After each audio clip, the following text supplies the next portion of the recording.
بسم اللہ الرحمن الرحیم۔ السلام علیکم۔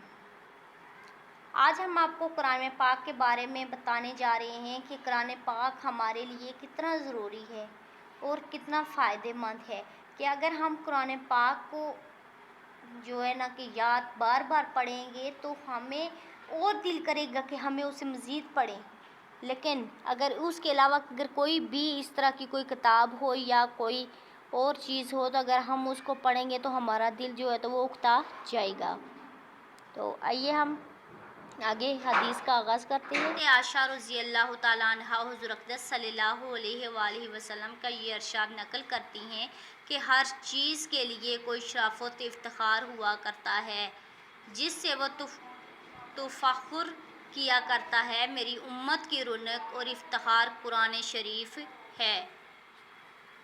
یعنی لوگ اپنے آبا و اجداد سے، خاندان سے اور اسی طرح بہت سی چیزوں سے اپنی شرافت اور بڑائی ظاہر کیا کرتے ہیں۔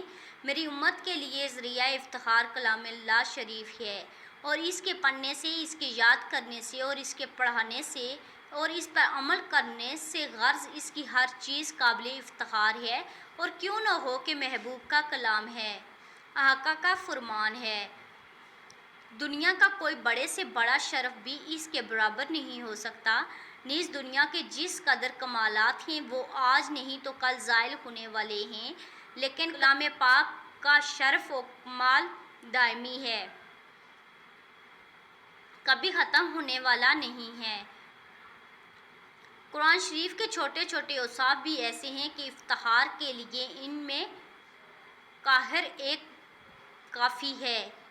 اس میں وہ سب اوصاف کامل طور پر پائے جاتے ہیں، مثلاً اس کے حسن کی تالیف، حسن سیاق، الفاظ کا تناسب، گزشتہ اور آئندہ واقعات کی اطلاع، لوگوں کے متعلق ایسے تعین کہ وہ اگر اس کو تکذیب بھی کرنا چاہیں تو نہ کر سکیں۔ نئے آنے والے دوستوں سے گزارش ہے کہ سیما خورشید کو سبسکرائب کریں اور بیل آئیکن کا بٹن پریس کرنا نہ بھولیے گا۔ آئیے مزید ویڈیوز کا آغاز کرتے ہیں۔ جیسا کہ یہود کا باوجود ادعائے محبت کے موت کی تمنا نہ کر سکنا